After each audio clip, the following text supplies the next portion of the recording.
Teman-teman percaya sama saya. Orang yang merasa paling, ingat ya, orang yang merasa paling benar, paling sempurna, dia tidak akan pernah mengakui bahwa dirinya menderita penyakit timbuk itu. Orang yang paling seperti itu, dia tidak akan mengalami kemajuan. Tetapi kalau orang yang berani mengatakan, siapa yang merasa menderita penyakit itu? Saya, coach. Kayaknya ada 2 itu penyakit saya di situ. Nah, itu gentle itu. Saya, coach, kayaknya ada 3 itu. Ya kan? Orang yang berani mengakui penyakitnya, maka dia akan introspeksi. Maka dia akan mengalami kemajuan dirinya. Sebabnya paling itu. Dia sulit maju. Gimana? Ada yang tanya tadi. Penyakit. Iya, gimana katanya ngobatinnya?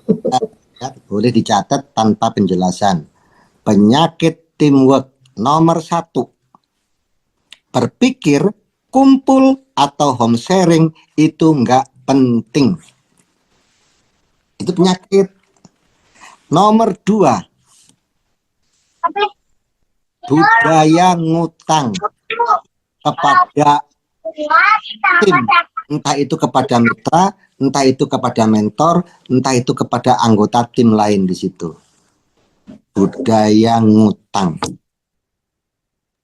Yang ketiga, prasangka buruk terhadap anggota tim, ya. Nah, kemudian nomor 8, komunikasi yang buruk. Kemudian nomor 5, ngomongin atau ngegosipin atau ngegibahin anggota lain di tim. Nomor 6, tidak disiplin di dalam kegiatan tim. Mentornya tidak disiplin di dalam membuat kegiatan.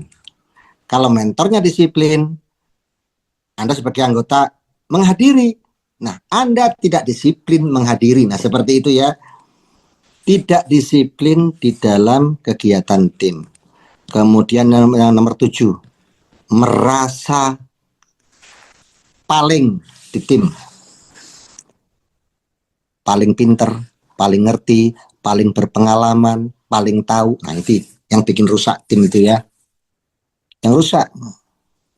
Kalau Anda merasa paling, nanti dikasih arahan mentor, mentor baru ngomong, diserbu balik tuh. Nggak bisa begitu, Pak Mentor. Nggak bisa begitu, Bu Mentor. Ini pengalaman saya begini, nah susah kalau begitu ya. Pokoknya jangan merasa paling. Gitu. Kalau merasa paling, Anda nggak akan maju. Grup Anda pasti hancur. Coba introspeksi ya, introspeksi. Kayaknya saya menderita merasa paling deh. Nah, seperti itu ya. Nah, kemudian, oh iya, pantesan grup saya nggak jalan. Nah, seperti itu ya, merasa paling. Kemudian nomor 8, gampang tersinggung atau tersinggungan. Dikit-dikit tersinggung, dikit-dikit tersinggung. Mentor bikin status, jangan-jangan ini nyinggung saya statusnya. Padahal belum tentu.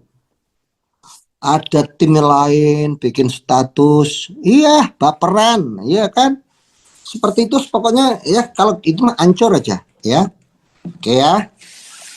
Oke, teman-teman, budayakan sekarang kita hilangkan penyakit yang 8 macam itu. Oke.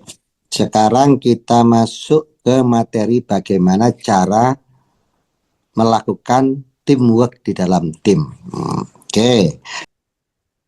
Oh ya, Bu Kris. Oke ya. Gimana kalau dalam satu tim siang malam terus aja melakukan meeting tapi topiknya hanya itu aja, misalnya marketing terus yang dibicarakan, itu baik atau tidak? Kalau dibanding daripada tidak ada meetingnya, materinya itu saja, ya lebih baik dibanding kalau tidak ada meeting sama sekali. Tetapi akan lebih baik lagi kalau meetingnya ya gonta-ganti materinya, begitu ya. Kalau gonta-ganti materinya itu pasti lebih baik dibanding yang materinya itu-itu saja. Tapi yang materinya itu-itu saja itu lebih baik dibanding tidak ada kegiatannya, begitu ya. Oke, teman-teman. Saya ingin menyampaikan sedikit mengulas lagi pelajaran di HTSNet bagaimana cara bekerja sama di dalam tim. Nah, ini biar tidak salah kaprah. Kembali kepada istilah. Apa yang harus Anda lakukan tim? Yang pertama adalah saling edifikasi. Edifikasi itu apa?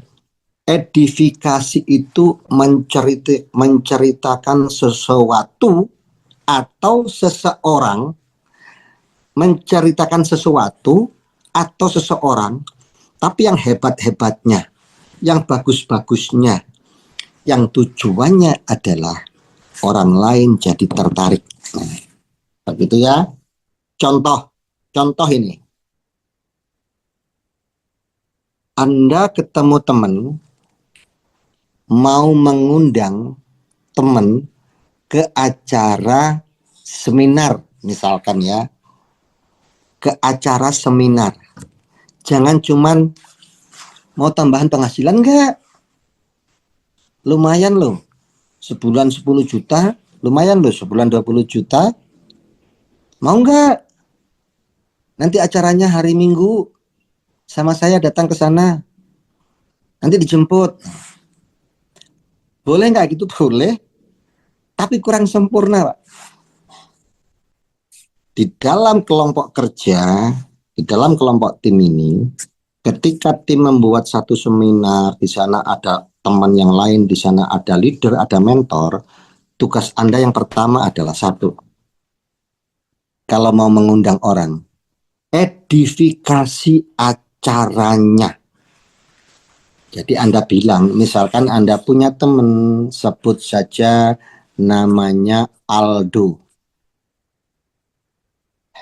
Ini Bang Aldo.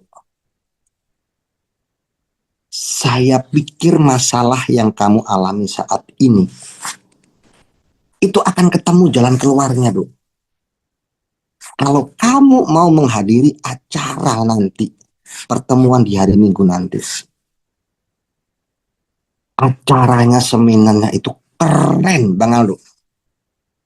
Acaranya di Bandung, tahu nggak yang datang itu? Nggak hanya orang Bandung, orang Cianjur datang, orang Garut datang, kadang-kadang orang Jakarta aja datang. Karena itu acaranya keren, Bang Aldo. Kenapa saya bilang keren? Karena acara itu bukan hanya kumpul-kumpul, karena acara itu benar-benar memberikan solusi. Orang yang dulu bingung bagaimana cara utangnya lunas, itu setelah hadir ke situ, dia ketemu jalannya dan akhirnya banyak yang lunas tuh. Orang yang dulu budaya kalau beli motor, beli mobil itu kredit dan akhirnya pusing dengan cicilannya. Nah, mereka yang hadir ke seminar itu, dia paham. Akhirnya mereka itu tahu nggak sekarang?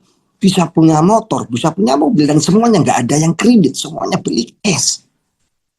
Serius, Du. Itu seminarnya keren banget.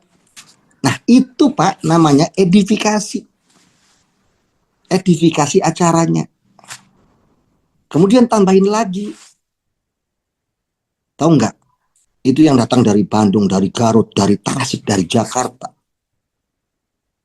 Itu kapasitasnya paling cuma 200. Sementara yang datang banyak. Saya saja, kuota saya, kuota undangan saya, cuma kebagian 2. Rebutan, cuma kebagian 2. Kan acaranya bagus ini. Nah, 2 ini maksud saya, ayo kita datang bareng. Kita gunakan jatah 2 ini. Aku sama kamu, Dok. Datang loh, keren. Edifikasi acaranya. Kemudian edifikasi leadernya. Misalkan ya, Anda adalah timnya Bu Ana, prospek Aldo. Nah, nanti gini dok, di seminar itu ada mentor senior saya. Orangnya baik dok, baik banget. Edifikasi mentornya. Dia tidak hanya berprestasi dok.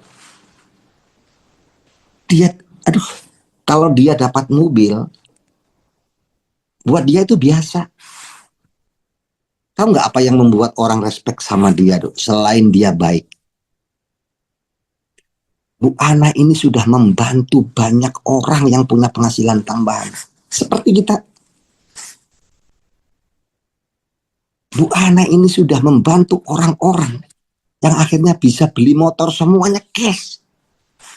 Membantu teman-temannya bisa berangkat sampai ke Mekah umroh gratis. Orangnya baik. Nanti kamu saya kenalin sama Bu Ana ini. Tahu nggak dok? Bu Ana ini adalah mentor terbaik perempuan di Jawa Barat. Jarang-jarang kita bisa ketemu.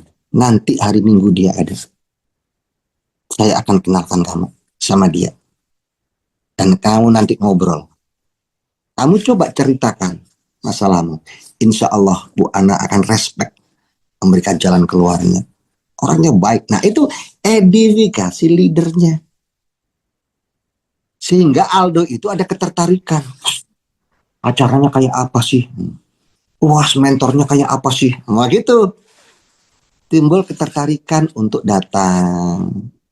Nanti ketika ketemu Bu Ana, pasti dia akan santun. Karena sudah diedifikasi dulu Bu Ana orangnya seperti ini gitu kan. Nah, edifikasi seperti itu pun jarang dilakukan, teman-teman. Jarang, ngundang yang ngundang aja. Malah kadang-kadang kebalik nih. Misalkan nih, Aldo ini anaknya orang kaya, misal. Aldo ini adalah S2 misalkan. Harusnya yang benar itu kan tadi kita edifikasi leader kita atau mentor kita. Yang salah itu kebalik. Kita nggak edifikasi, nggak cerita mentor kita kepada Aldo, tapi malah kebalik. Nanti dibawa Aldo ini kita bawa, Bu Ana, Pak Mentor, Bu Mentor kenalin. Ini ini Aldo. Aldo ini adalah anaknya orang kaya. Dia pejabat di sana. Dia baru lulus S2 loh di Sydney. Pokoknya dia ini keren. Yang diedifikasi malah calon mitranya. Ini kan sering terjadi seperti itu. Kebalik ya. Nah, makanya di dalam pertemuan malam ini saya menyampaikan cara edifikasi yang betul, ya. Kemudian siapa Pak yang boleh diedifikasi? Jalurnya. Kita bicara jalur teamwork. Siapa yang boleh diedifikasi? Ke atas kita boleh edifikasi mentor, wajib malahan, leader. Oke. Ke bawah mitra kita juga edifikasi. Bukan berarti yang diedifikasi itu yang leader doang. Leader juga mengedifikasi mitranya. Misalkan Pak Andri membawa temannya Aldo, calon mitra. Dikenalin sama Bu Ana. Pak Andri sudah edifikasi Bu Ana, orangnya baik. Betul kan, lihat orangnya baik segala macam ya. Nah nanti pas dikenalkan, Bu Ana balik edifikasi. Pak Aldo, beruntung sekali kenal bisnis ini melalui Pak Andri. Sejauh ini di tim saya, Pak Andri ini adalah orang yang paling konsisten, orang yang paling tanggung jawab terhadap timnya. Nggak salah berada di tim Pak Andri. Nah begitu. Jadi edifikasi itu kita ke atas edifikasi, yang di atas ke bawah juga edifikasi. Kemudian ke samping itu crossline, teman sendiri. Bu Ana punya mitra Pak Andri. Bu Ana punya mitra Bu Nining. Bu Nining mengedifikasi Pak Andri, Pak Andri mengedifikasi Bu Nining. Jadi edifikasi ini jalurnya bebas. Ke atas boleh, ke bawah boleh, ke samping juga boleh ya. Edifikasi. Edifikasi itu ngomong-ngomong kebaikannya, ngomong-ngomong kelebihannya. Yang tujuannya supaya orang lain respect terhadap orang tersebut ya. Nah, ini adalah bagian dari cara membangun teamwork. Biasakan edifikasi. Oke. Yang kedua, konsultasi. Ingat ya, konsultasi dengan curhat itu beda. Konsultasi dengan mengeluh itu beda. Jadi kalau Anda punya masalah di dalam pengembangan bisnis, misalkan, ini gimana sih orang sudah gabung, diajak training nggak pernah mau, tapi dia selalu bertanya gimana caranya membangun bisnis ini, pakai produk ini apa, tapi diajak om sharing nggak pernah mau. Gimana sih cara supaya dia mau hadir ke training, bagaimana caranya sih dia supaya mau hadir ke sharing, aku sudah habis cara. Nah, maka datanglah ketemu mentor, ketemu leader. Untuk apa? Konsultasi. Jadi konsultasi ini hanya boleh ke atas. Anda boleh konsultasi ke mentornya, ke leadernya. Kalau Anda nanya ke mitra, itu salah kaprah. Nanya ke konsultasi ke samping, juga salah kaprah. Misalkan Anda timnya Bu Ana.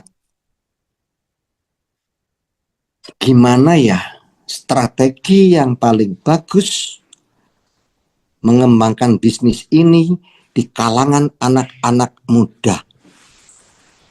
Anda timnya Bu Ana. Kemudian Anda konsultasi, tapi bukan dengan leader Ana. Anda konsultasinya dengan leadernya orang lain. Nah, ini salah kaprah. Kenapa? Karena setiap leader itu punya konsep tersendiri, punya strategi tersendiri. Kalau Anda konsultasi ke leader lain yang bukan tim Anda, boleh jadi jawabannya beda. Karena dia punya konsep yang tersendiri. Ya, jadi konsultasi itu adalah ke mentor atau leader di atasnya. Apalagi kalau konsultasi itu ke mitra, itu salah kaprah. Bagaimana cara prospek orang yang sudah 2 kali di prospek, jawabannya masih pedas terus. Gimana caranya supaya dia luluh? Kemudian cerita ke crossline, konsultasi ke mitra. Itu nggak salah, jalurnya salah. Jadi kalau Anda punya masalah, konsultasinya adalah ke atas ya. Kalau edifikasi kan ke atas, ke bawah, ke samping boleh. Tapi kalau konsultasi harus ke atas. Harus ke atas ya, harus ke atas. Nah, jangan sampai Anda konsultasi ke mitra. Itu berarti salah itu jalurnya ya. Atau konsultasi ke leadernya orang lain, bukan tim Anda. Itu juga salah. Nah, itu juga salah. Oke ya. Jadi saya sampaikan ini supaya Anda tahu jalurnya. Edifikasi ke atas, ke bawah, ke samping. Boleh. Konsultasi harus ke atas. Ingat ya, konsultasi. Kalau ketemu leader, yang dibicarain itu konsultasi tentang pengembangan bisnis ini. konsultasi tentang pemecahan masalah di bisnis ini, bukan curhat. Kalau Anda cerita tentang nunggak cicilan, nunggak bayar kontrakan, itu bukan konsultasi, itu namanya curhat, ya. Konsultasi kepada leader, leader melayani konsultasi, tapi bukan curhat, ya. Kalau curhat mah ada forumnya tersendiri, tetapi dalam hal kaitan membangun teamwork, konsultasi harus ke leader, ya. Ini jalurnya konsultasi ya, saya ulang lagi, bukan curhat. Oke ya. Kemudian yang ketiga adalah no cross learning. No cross learning itu begini, misalkan Anda timnya Bu Ana. Anda timnya Bu Ana nih misalkan. Terus Anda pergi bareng prospek dengan timnya orang lain. Kalau prospek itu ya dengan mentornya, gitu kan, dengan orang lain. Itu kebayang nggak nanti kalau dapat closingan? Ayo mau taruh di mana? Sepotong-sepotong nggak bisa, ya.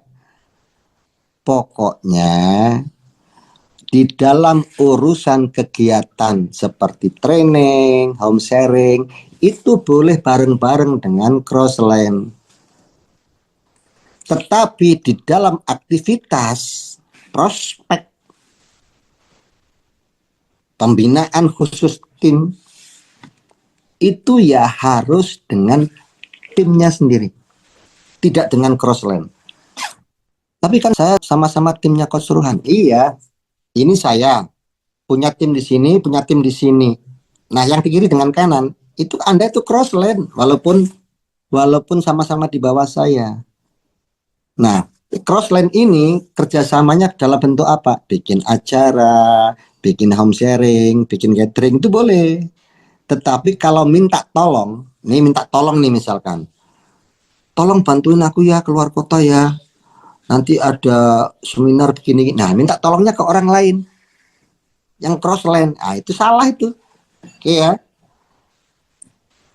Jadi no cross-lining dalam urusan prospek, dalam urusan yang sifatnya kayak jualan gitu, ya harus dengan timnya. Anda dengan mentor, bukan dengan cross-line, ya. Oke. Kemudian yang paling penting adalah biasakan 3-way call bagi yang pelaku online atau punya prospekan jarak jauh. 3-way call itu artinya video call bareng atau telepon bareng bertiga. Contoh ini. Pak Deddy Zakaria. Pak Deddy Zakaria ketemu calon mitra di Timor Leste. Nah, bagaimana cara meyakinkan orang Timor Leste? Jaraknya jauh. Masa Pak Deddy harus besok terbang ke Timor Leste? Atau orang Timor Leste besok terbang ke sini? Zaman sudah canggih. Maka gunakan fasilitas 3-way call, telepon bertiga untuk meyakinkan itu. Nah, caranya bagaimana? Nah, ini caranya. Langkah pertama dipakai edifikasi seperti yang dilakukan Pak Deddy, cerita sama teman di Timor Leste. Nanti saya kenalin dengan mentor saya yang di Bandung. Namanya Coach Ruhan, beliau itu begini bla bla bla bla. Itu namanya edifikasi.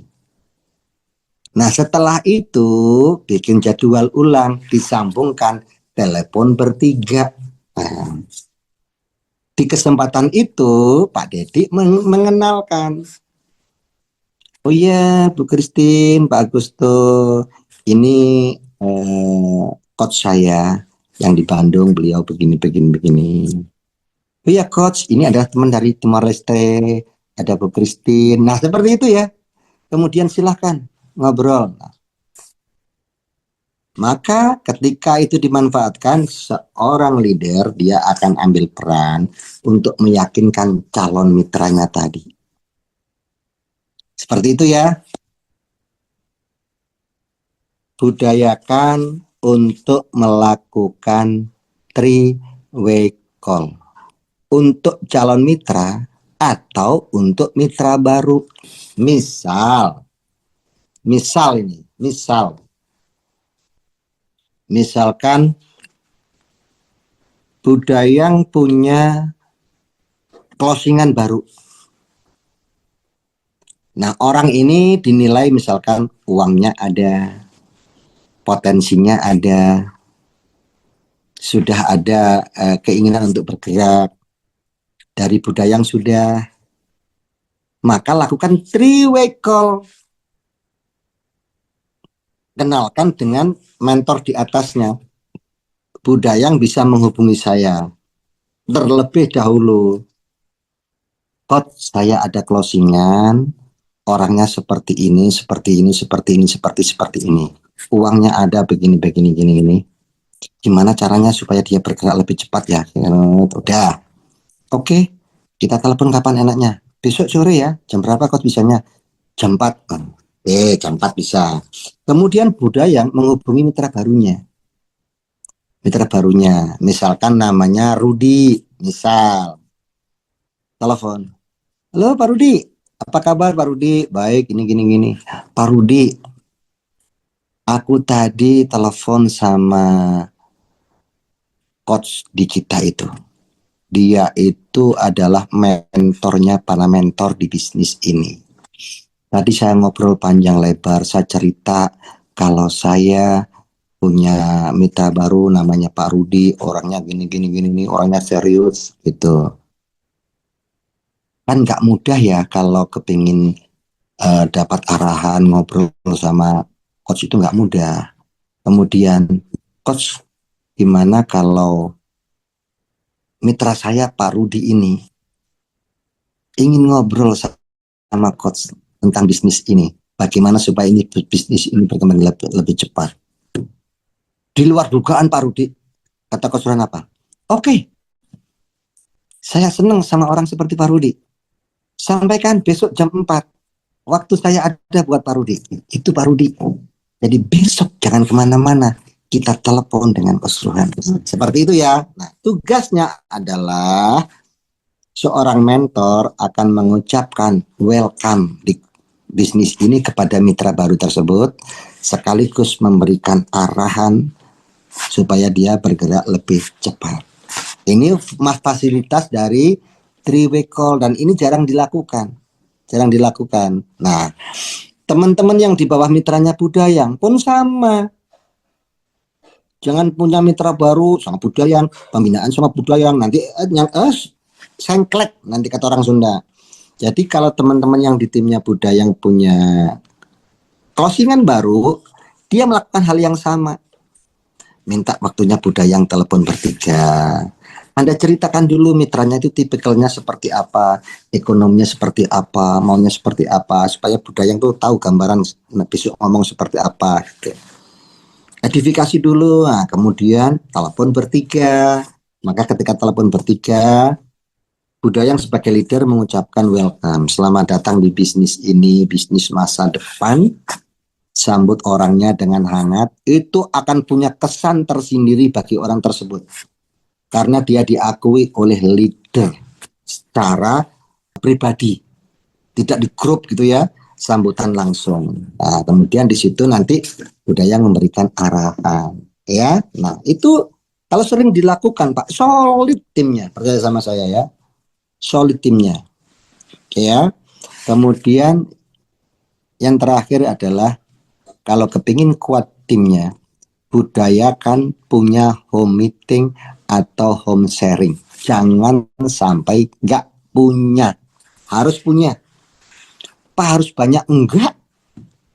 Saya dulu mengawali bisnis ini ketika punya mitra satu. Berdua home sharingnya. Tapi rutin selalu. Kalau berdua home sharingnya di mana Pak? Nggak di rumah kalau saya. Ke kafe. Atau di teras Indomaret ngopi. Seperti itu. Itu termasuk home sharing. Tapi rutin. Ini kadang-kadang rutinnya yang sulit ya, rutinnya yang sulit. Nah, nanti kalau sudah dia punya mitra, ya bertiga home sharingnya. Masih bisa itu ngopi depan Indomaret atau di warung kopi biasa di Warmindo, nggak apa-apa. Bukan masalah tempatnya, tapi rutinnya, konsistennya. Kalau Anda punya home sharing, percaya sama saya, grup Anda pasti kuat. Kecil kemungkinan rontok. Bukan hanya informasi yang nyampe di home sharing, bukan hanya ilmu yang nyampe di home sharing. Tapi home sharing adalah tempat untuk menjaga dreamnya tim Anda semua. Sebab kalau ada home sharing, itu timnya ngumpul, orang yang punya impian kumpul dengan orang yang punya impian. Orang yang optimis kumpul dengan orang yang optimis. Orang yang punya semangat kumpul orang yang dengan punya semangat. Orang yang yakin terhadap bisnis ini kumpul dengan orang yakin. Maka optimisnya terjaga, yakinnya terjaga, semangatnya terjaga. Tapi kalau Anda tidak punya wadah home sharing, maka mitra-mitra Anda yang tadinya punya impian, mitra-mitra Anda semangat, karena nggak ada tempat kumpul, dia kumpulnya dengan tetangganya, dengan temennya, yang belum tentu mereka positif terhadap bisnis ini. Mereka belum tentu optimis seperti Anda. Maka lama-lama kena pengaruh, lama-lama hilang, muntaber. Nah itu bahayanya kalau Anda membangun tim tapi Anda nggak punya home sharing. Jadi catat baik-baik, home sharing bukan hanya sekedar tempat menyampaikan informasi, bukan hanya tempatnya belajar, bukan sekedar itu. Tetapi home sharing adalah sarana untuk menjaga agar mitra-mitra kita impiannya tetap kuat, keyakinannya tetap kuat, semangatnya tetap kuat. Kalau Anda punya wadah home sharing, teman-teman yang sudah mulai down, datang ke home sharing, ketemu teman-teman yang semangat, itu yang down jadi ngangkat semangatnya. Nah itulah perlunya home sharing ya teman-teman. Materinya tidak banyak, materinya adalah materi klasik, tapi saya ulang-ulang supaya teman-teman ingat lagi. Kadang-kadang kalau nggak diulang lupa ya. Oke teman-teman, itulah yang perlu Anda lakukan di dalam membangun teamwork ini. Jangan salah jalur ya. Yang sering salah jalur itu konsultasi, Pak. Itu sering salah jalur. Ada kesulitan, cerita ke mitranya, ini kan parah. Konsultasi kok ke mitra, atau nanya ke leader lain, parah. Ya, jadi kalau konsultasi harus ke atas. Anda punya masalah di bisnis ini, aduh mentor saya nggak ada, ketemu mitra, tahan. Jangan bertanya kepada mitra, bertanya, konsultasi harus ke atas. Ini jalurnya seperti itu. Kalau edifikasi bebas jalur ya. Nah maksud saya teman-teman supaya paham, kalau Anda paham seperti ini, pasti nanti yang namanya rahasia tim itu akan terjaga karena ada jalurnya. Strategi tim itu juga akan terjaga karena semuanya sesuai jalurnya. Oke ya teman-teman, semoga materi klasik ini mampu menjadi gairah baru lagi buat teman-teman Anda di dalam membangun tim ini ya. Saya kembalikan lagi kepada Ibu Ana Hendra. Ya, terima kasih Coach. Masya Allah ya, luar biasa teman-teman. Materi malam hari ini daging banget ya. Ya bagi teman-teman yang lebih dari 1 tahun, 2 tahun, 3 tahun sudah mulai merasakan asam garam untuk membangun tim. Kalau yang baru-baru mungkin baru dari prospekan yang baru ya. Tapi Kalau yang udah bangun tim ini terasa banget ya dagingnya udah kerasa, dan evaluasi benar-benar saya juga masih banyak evaluasi ya, tapi alhamdulillah ini ilmu dari dulu sampai sekarang ini terasa banget ketika kita tanamkan di pembinaan tim ya.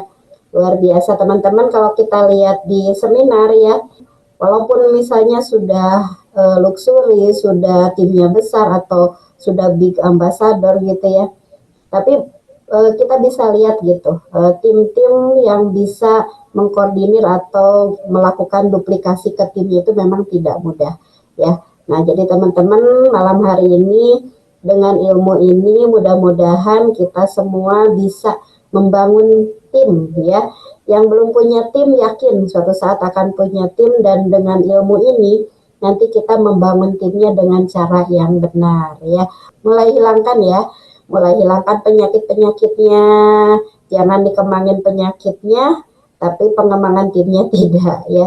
Jadi penyakit-penyakitnya mulai kita hilangkan satu-satu, kekurangan-kekurangan kita atau perbaiki apa yang tadi sudah disampaikan, penyakit-penyakit itu kita buang jauh-jauh. Lalu yang berikutnya adalah bagaimana kita dengan besar hati bisa membangun tim.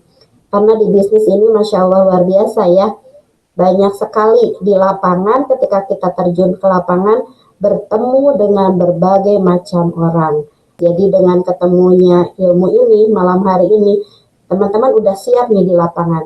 Nanti kalau ketemu orang begini begitu, ini jurusnya, ilmunya sudah disampaikan oleh Coach Ruhan, tinggal kita bagaimana bersikap ya, seperti itu. Ya betul, secara teori mudah, prakteknya nanti kita ya terjun di lapangan, tapi insya Allah dengan berbekal ilmu ini kita ada panduan teman-teman ya.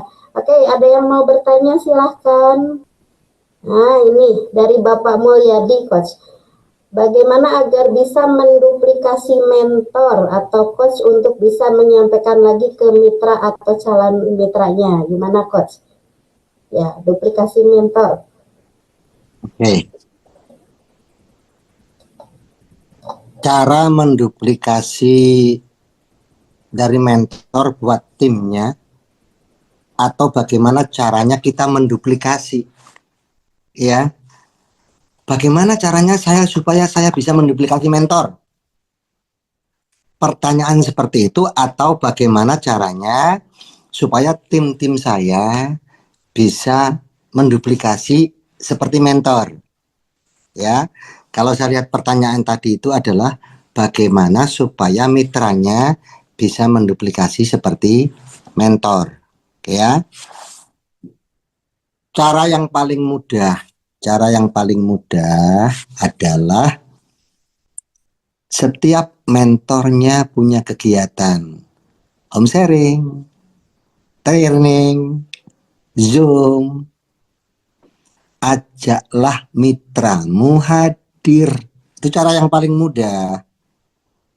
Dengan cara mengajak seperti itu, Anda nggak usah ikut bicara. Gitu Pak Mulyadi ya. Oke. Itu cara yang paling mudah. Cara yang sedikit lebih sulit dari barusan adalah Anda belajar betul, kemudian Anda menyampaikannya. Anda menyampaikannya sendiri.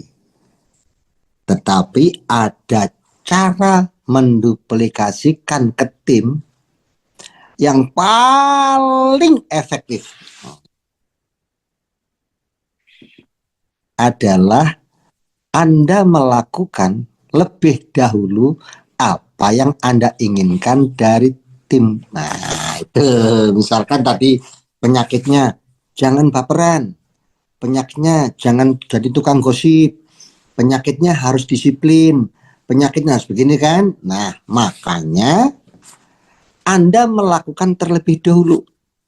Kalau Anda menginginkan mitra yang disiplin selalu hadir ke home sharing dan training, maka Anda lakukan terlebih dahulu.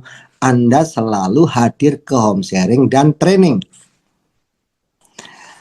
Kalau Bapak Pak kepingin punya mitra-mitra. Aku kepingin punya mitra-mitra seperti Coach Rohan tadi lo bilang komunikasinya bagus. Kalau ngomong santun.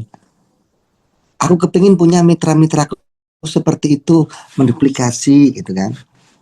Anda lakukan lebih dahulu. Anda kalau komunikasi bagus, kalau ngomong santun. Nah, seperti itu. Anda lakukan terlebih dahulu. Misalkan, aduh, aku kepingin menduplikasi. Bagaimana caranya walaupun sibuk, mitra-mitraku itu masuk sih nggak punya waktu. Kalau nggak bisa prospek sehari 7 orang, ya minimal sehari 1 orang aja. Tapi disiplin setiap hari gitu loh yo. Gimana caranya supaya itu terduplikasi? Caranya adalah Anda melakukan terlebih dahulu.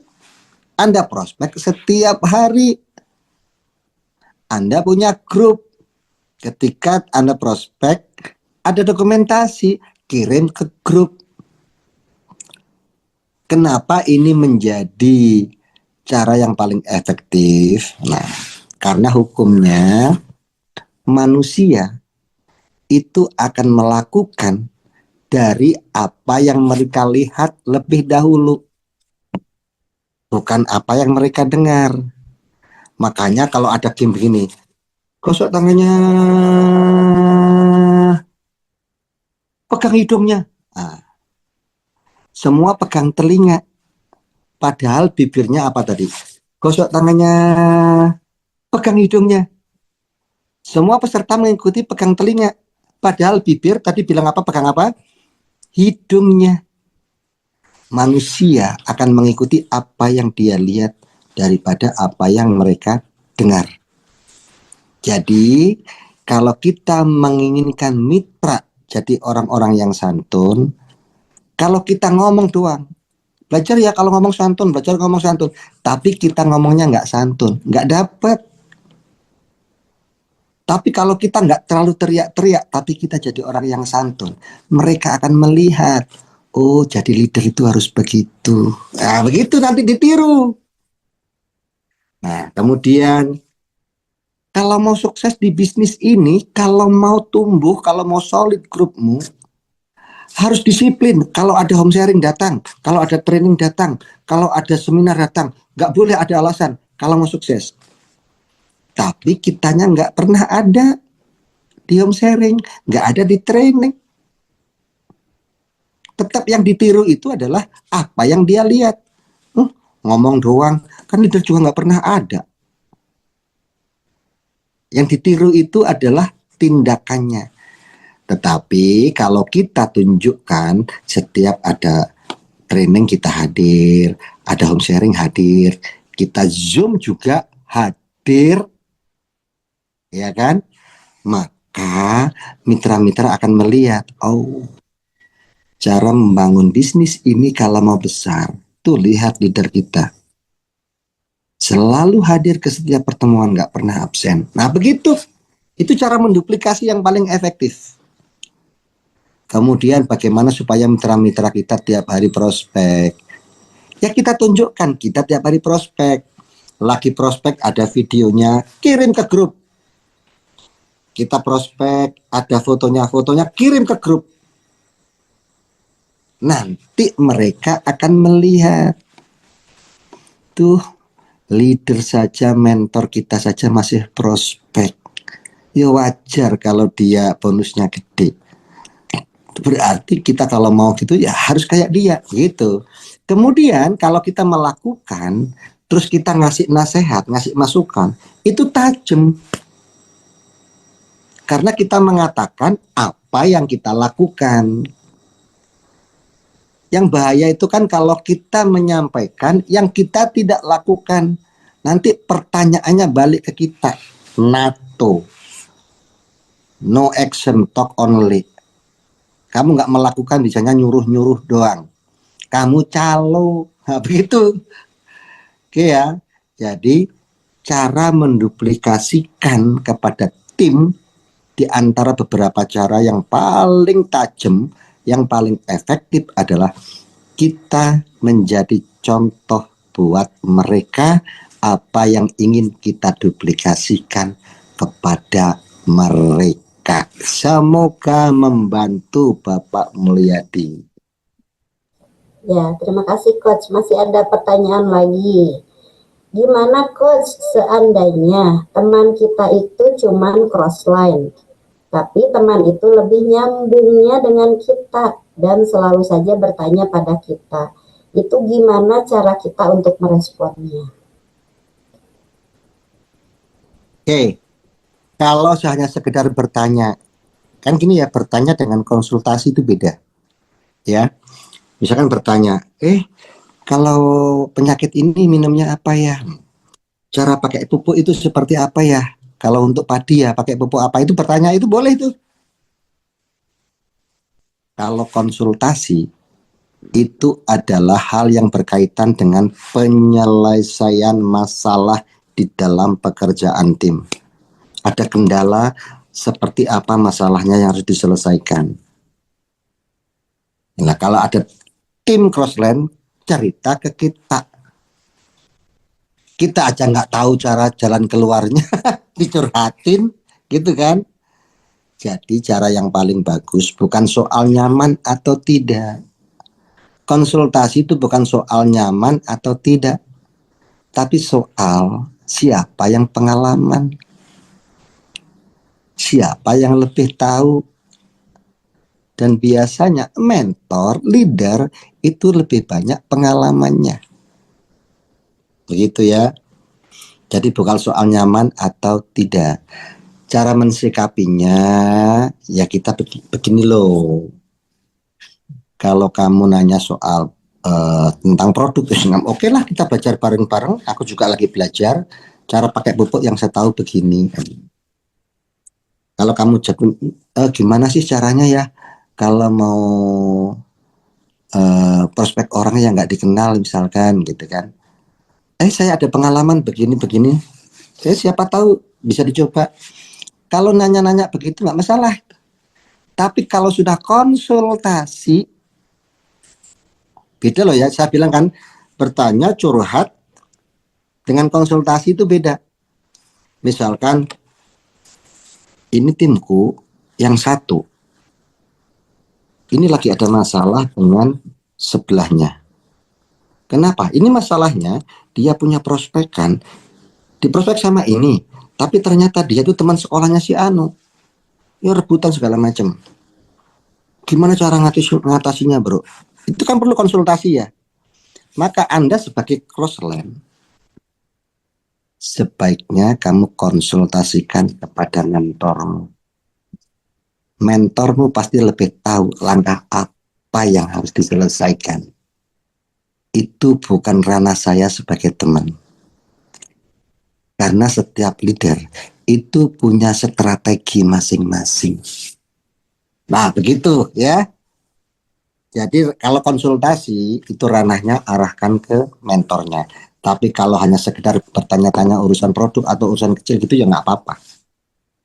Ya, teman-teman, semoga membantu. Satu lagi Coach. Bagaimana caranya memotivasi mitra-mitra yang susah untuk ikut Zoom? Apa nggak paham nih aplikasinya? Iya. Iya. Satu, teman-teman harus tahu dulu. Kan bilang teman-teman, itu aku diajak Zoom susah. Diajak Zoom susah. Masalahnya bukan diajak Zoom susah. Di handphonenya aja nggak ada aplikasi Zoom. Kadang-kadang diinstal aplikasi Zoom-nya. Nggak tahu cara bikin akunnya. Ya, jadi caranya adalah diedukasi terlebih dahulu, ngobrol pelan-pelan. Misalkan, gini loh, meet, ngomong ke mitra. Ini kan kalau misalkan gini, kalau kita ke rumahnya Coach Rohan kan jauh itu di Bandung. Kalau kita mau ngongkos juga berapa?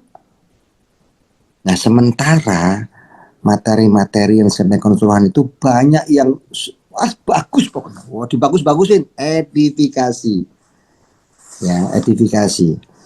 Nah, orang-orang itu apa ya? Sampai orang lain yang bukan timnya saja itu pada rebutan loh ikut Zoom itu. Kan materinya memang bagus-bagus. Tahu nggak? Itu kalau ikut trainingnya bayarnya mahal. Kalau ikut training di hotelnya bayarnya itu mahal. Yang ikut Zoom itu kan gratis. Kayaknya manfaat itu. Ilmu dari Tuhan ini.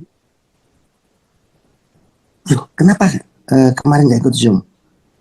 Nah, ditanya apa kendalanya? Mungkin kendalanya satu, handphonenya nggak ada Zoom-nya. Yang kedua, mau install memori penuh. Atau yang ketiga, nggak ada kuotanya, Pak Lidl. Nggak ada kuotanya. Nggak ada kuotanya.